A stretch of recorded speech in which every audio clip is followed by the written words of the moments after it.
ஆண்டவருடைய இருதயம் என்னன்னா, எனக்கு பிரியமானது என்ன செய்யுங்க, நான் உனக்காக புறம்பே தள்ளப்பட்டேன்.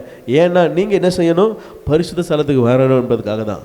நான் வனாந்தரத்தில் யார் இல்லாமல் அனாதியாக தொங்கினேன். ஏன்னா நீங்கள் என் சமூகத்தில் என்ன செய்யணும், கூட்டமாக கூடி ஆண்டவரை ஆராதிக்கணும், ஒரு மனதான் ஆராதிக்கணும் அப்படின்றதுக்கு எல்லாவற்றையும் அவர் சிலுவையில் செய்ததின் நோக்கம் என்ன? பாவ நிவர்த்தி பலியாய் அவர் சிலுவையில் எல்லாவற்றையும் செய்து முடித்ததுக்கு காரணம், பழுதில்லாமல், ஒரு குறை இல்லாமல், ஒரு தீமை செய்யாமல் சிலுவையில் தொங்கினதற்கு காரணம் என்னன்னா, நீங்களும் நானும் பரிசுத்த ஸ்தலத்தில் பரிசுத்தமாக இருக்க வேண்டும் என்பதற்காக. நம்மை நாமே அதற்கு என்ன செய்யணும், அர்ப்பணிக்கணும், ஒப்பு கொடுக்கணும். நீ ஒப்பு கொடுக்கும் பொழுது ஆண்டவர் சொல்கிறாரு, என் பிள்ளைகள் நான் அளிக்கும் பலனினால் திருப்தியாவார்கள். அல்லேலூயா.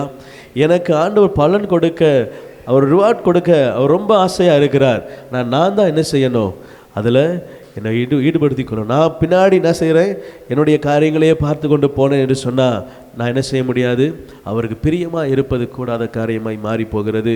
ஆண்டவர் என்னிடத்துல எதிர்பார்க்கிறது வேறு ஒன்றும் இல்லை, உனக்காக சிந்தின பரிசுத்த ஒரே ரத்தம், உங்களுக்காக தன் அன்பை வெளிப்படுத்தின பரிசுத்த ஒரே அன்பு, அந்த சிலுவையின் அன்புக்கு நேராக நம்மளை அழைக்கிறார்.